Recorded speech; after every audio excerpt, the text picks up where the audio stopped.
what you said about, how we're all you, like you're just talking to yourself, but then I'm talking to myself as well. Mhm. That doesn't, just again, the mind can't comprehend it. So Well, there's only it's one just, of us here. yeah. I feel like the words mess people up. Mhm. Yeah, because Yeah. when I say you, when you say you, or when you say me, you refer to a person. Yeah. When I say me, I don't refer to as a person. So when I say Right. talking to myself, I mean I reality. I'm Mhm. talking to myself, Mhm. not I Mitch. It's not like I'm seeing a bunch of Mitches on the screen. No, there's however your bodies are appearing, that's what I'm seeing. But I, the formless one, Mhm. am seeing that, you could say, through the bodies. It's a deeper Mhm. seeing. Mhm. You're able to Mhm. see the essence, that you're recognizing the divinity, Wow. That's that beautiful. you're seeing that all these forms are actually made of the formless. So it's like you're seeing the formless at the same time as seeing the forms, so the forms don't disappear. The form of what is called Mateo it's got a beard and the haircut, and I notice these things. But there's something else that's radiating. Mm. That's beautiful. That would be myself. So to give you like an analogy to kind of make it a little bit more tangible, is as these pictures on the screen right here, I don't know, I've got it on a gallery view, maybe you guys don't, but there's 6 forms, 6 bodies, all with different names, right? So it's this picture in picture mode, or this tile mode, right? But these 6 bodies don't have a separate existence. There's not a separate existence for Mateo. There's not a separate existence for Mitch. There's not a separate existence for Sam.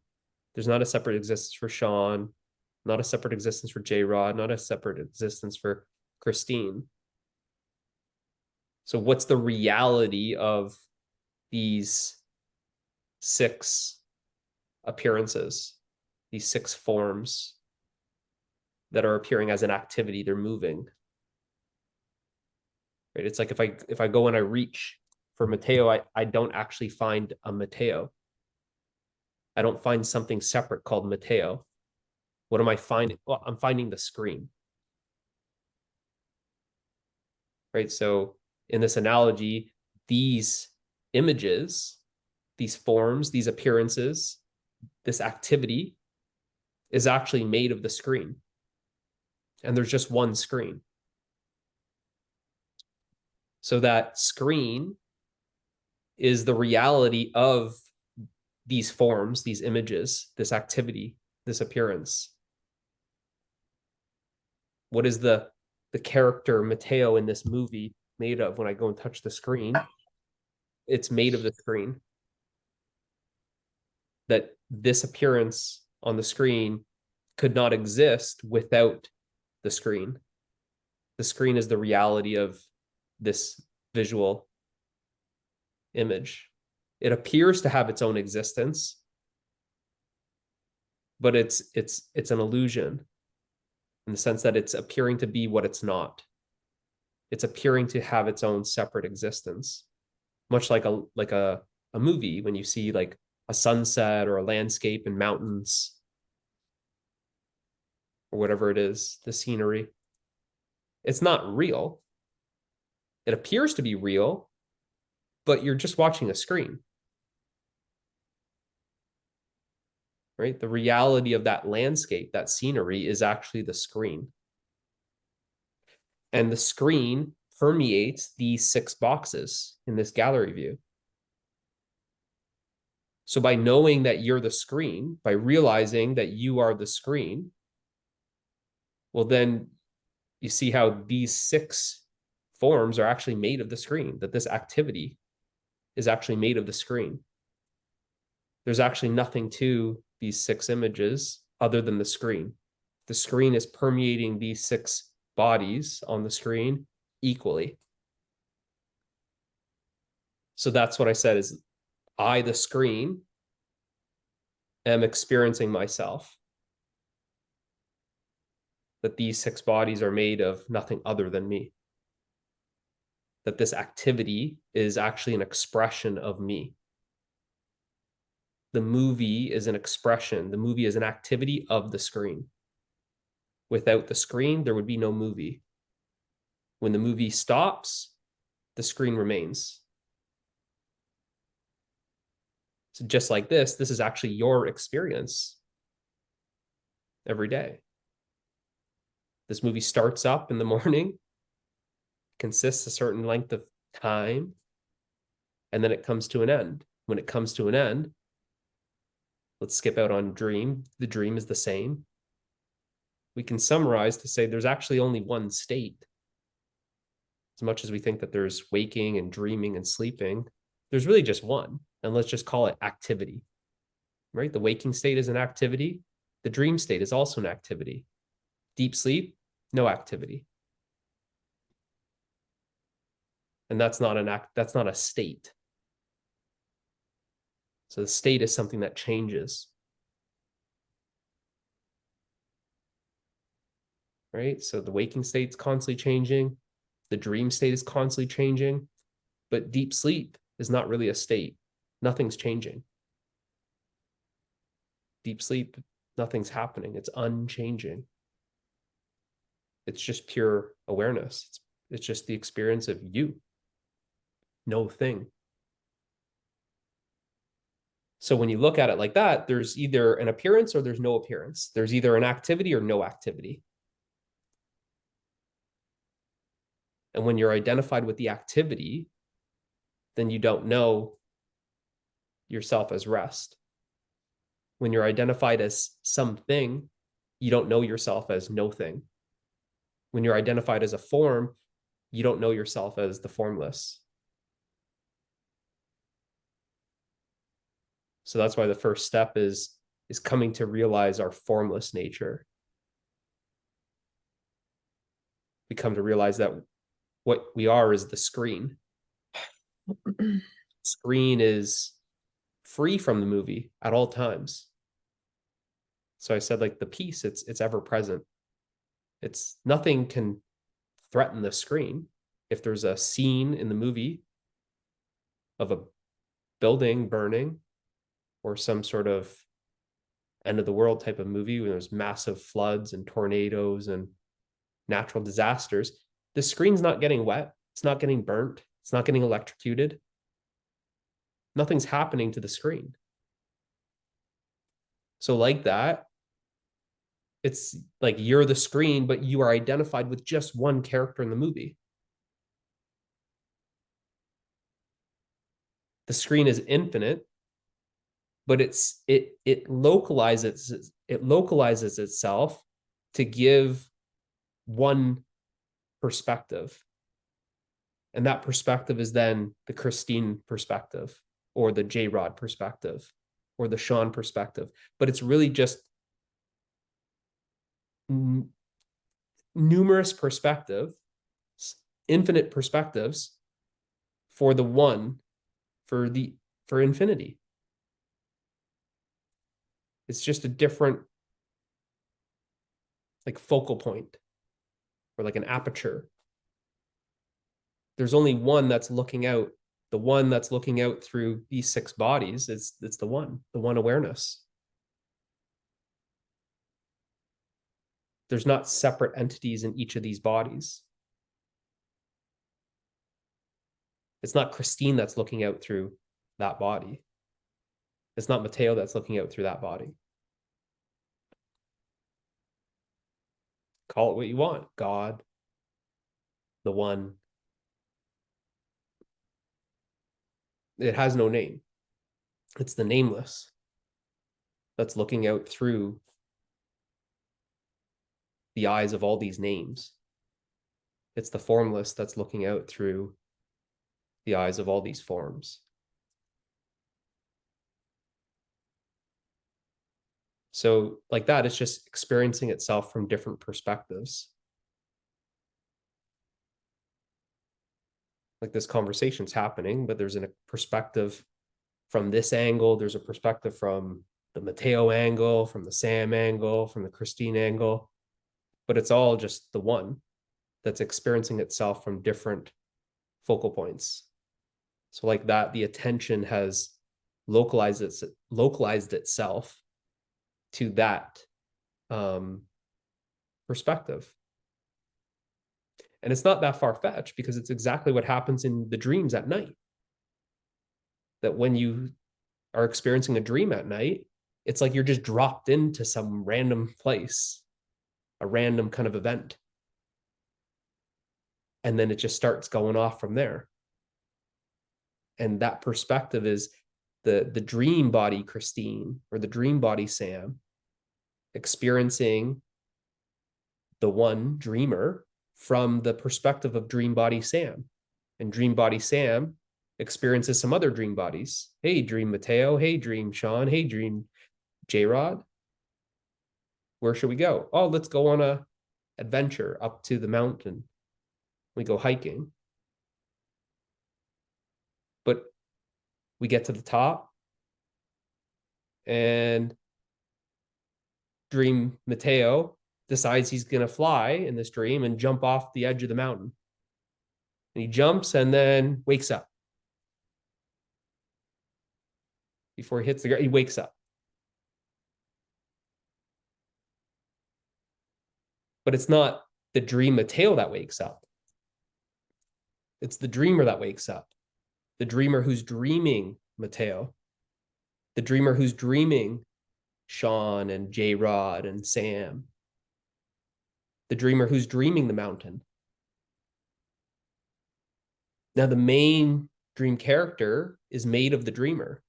So are the other dream characters, the group of friends. They're also made of the same dreamer. And same with the mountain. That's also made of the same dreamer.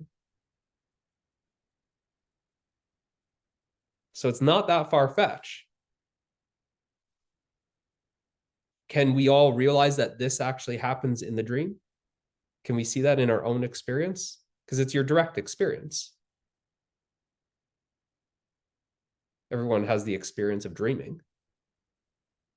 And everyone has the experience of waking up from the dream. Now you wake up from the dream, and how do you know it's a dream? Because it disappeared. That which is appearing and disappearing, why is it that you call it a dream waking up from the night dream? But you don't recognize that the waking state is the exact same. It's appearing and disappearing. Where do you draw the line? What's the difference of this waking state, appearing and disappearing, coming and going, changing, temporary, transient, fleeting? Whereas last night's dinner, it's not here. No more is yesterday's dream at night. It's not here either.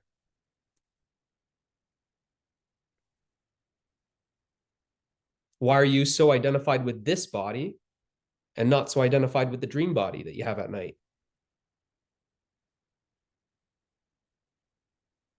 The only difference is this waking state, it's like, it's not really like a movie. It's more of like a series, like a show, like Friends, like 10 or 12 episodes, or it's 10 or 12 seasons.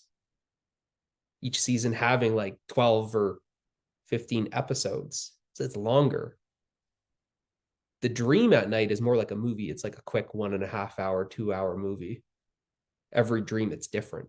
This one, it's like it picks up where it left off, sort of say. That's the difference. But when you look at it through the lens of, let's just look at the criteria of the dream. A dream, why do we call it a dream? Well, because it was an appearance and a disappearance.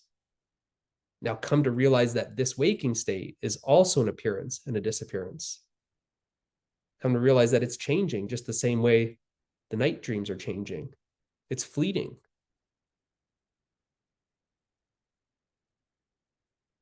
And then see that what you call deep sleep, that's always the same.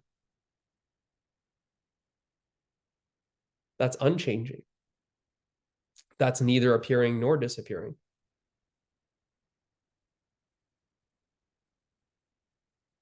So then what's real? What's the reality? The reality can't be changing. It has to always be the same. Reality would have to be unchanging.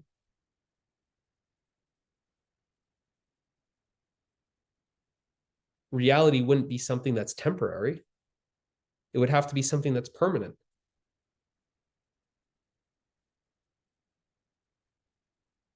Reality couldn't be something that's coming and going.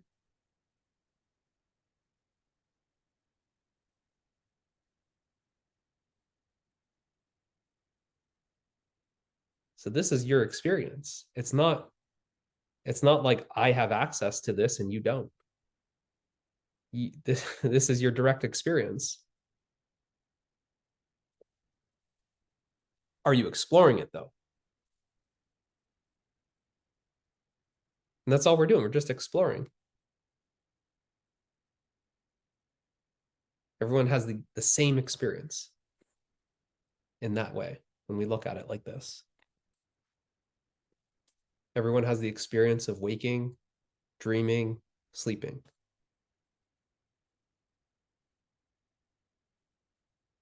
Everyone has the experience of the series called Friends, the movie, Mission Impossible, and then the experience of just the screen in the sleep state. And what I'm saying is recognize that you are the screen. And both the waking state and the dream state are essentially played on you. That you, the screen, are the reality to the series of Friends. You, the screen, are the reality to Mission Impossible, the movie.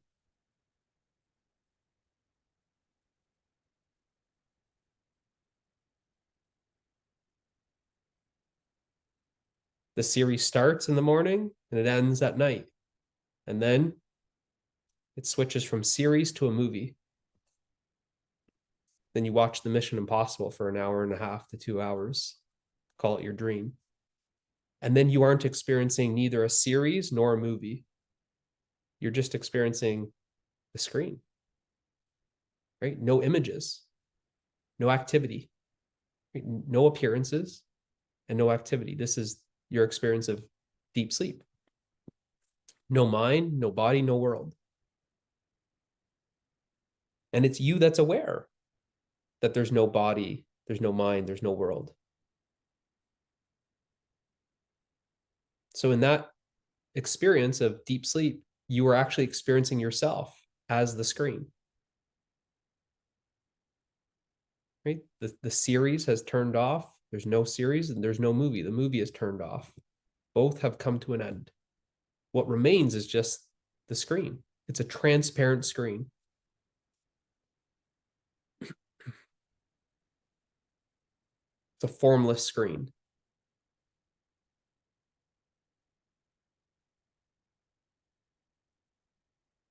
And then in the morning, the Friends series starts up. Here it goes.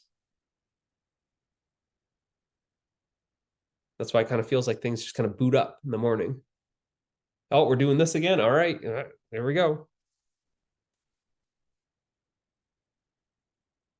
But that's why I said that the sleep state is actually not a state, because that would say that's like saying that the screen disappeared. It didn't disappear. You are just ignoring the screen because you're distracted by the moving images. And you know this happens when you actually watch a movie. If you actually watch like Mission Impossible, or must have something for like Tom Cruise, the new Top Gun or Avatar or something like that. You start watching Avatar and you're like, ooh, like blue people. And you look how even a long movie like that, some 3-hour movie, you completely forget the screen. You seem to have ignored the screen for 3 hours watching Avatar.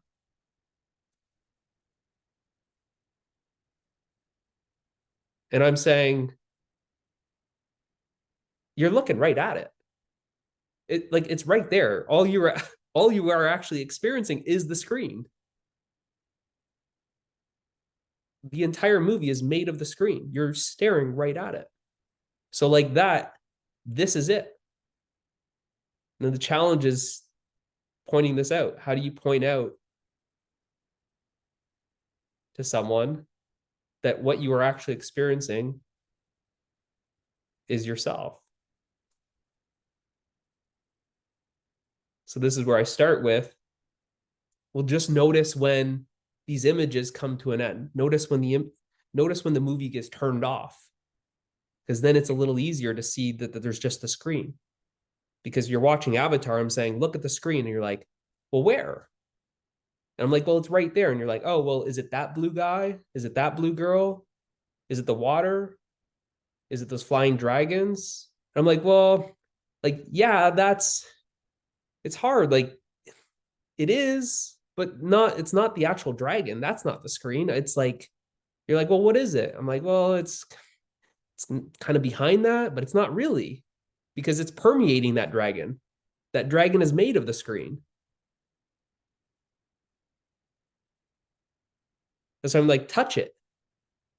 That's what I'm saying. Like, it's like trying to touch, what is a thought made of? What is the feeling made of?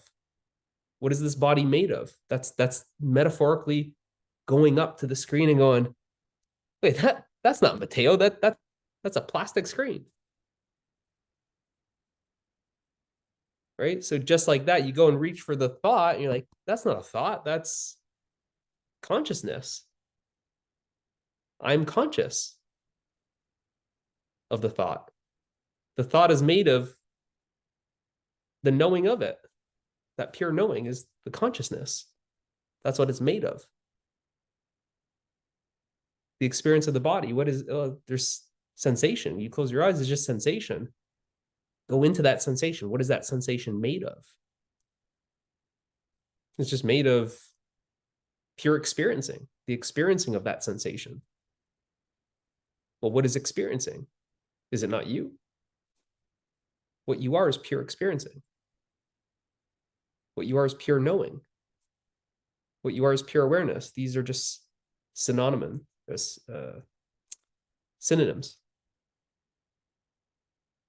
for what you are. So I just kind of bring you to the point of just notice when there's no series, no show that's a series. Notice when there's no show. Notice when there's no movie. Now there's just the screen. And that's what we essentially explore in the meditation. That you can just be experiencing no images, no thoughts, no feelings. Well, what is there when there's none of that happening? There's just this awareness of no thing, right? No thought. There's an awareness of no thought. There's an awareness of no feeling. There's an awareness of no body, no world. So essentially, meditation is the exact same as deep sleep in that way.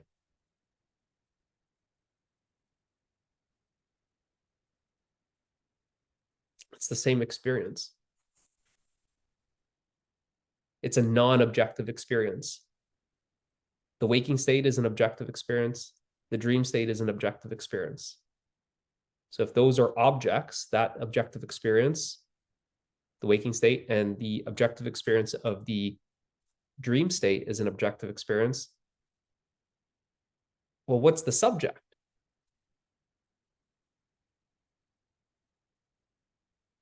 So it's a lot like what you are is this screen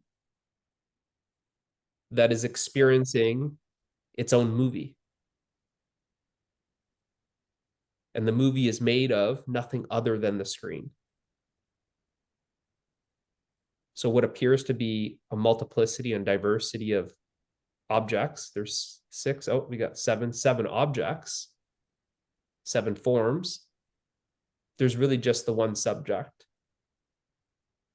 There's really just the formless, the one formless that's appearing to be infinite forms.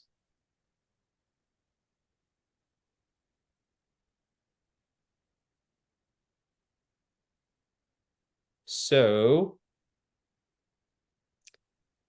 let's answer some questions, and then let's try and make this more experiential, because this is where it's not about like trying to talk about it to philosophize or anything. It's just kind of pointing out, here's this is what we're trying to explore. This is what we're trying to discover.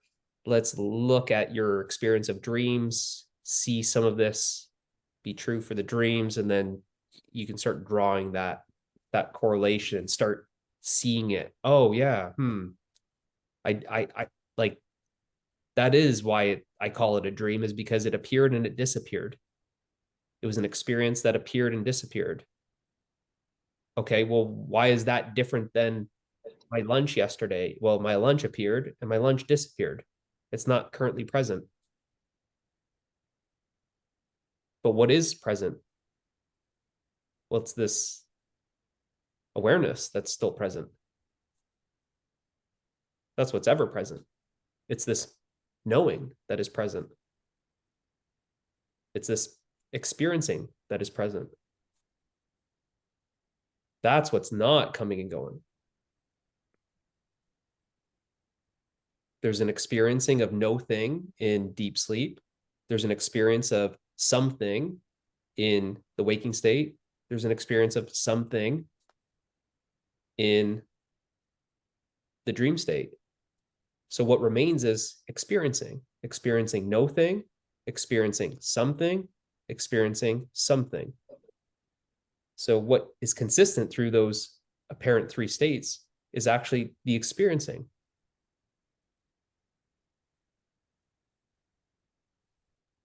That's what's changeless.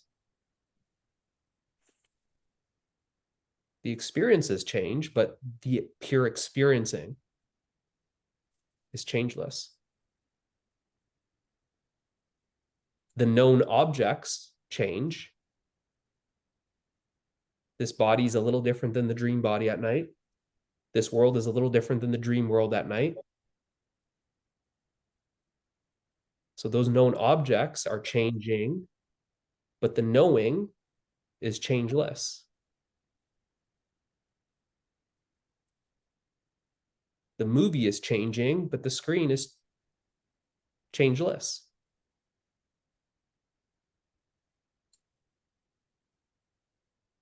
The movie is a movement,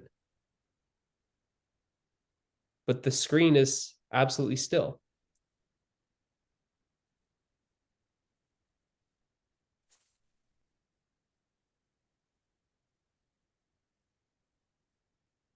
So let's open it up.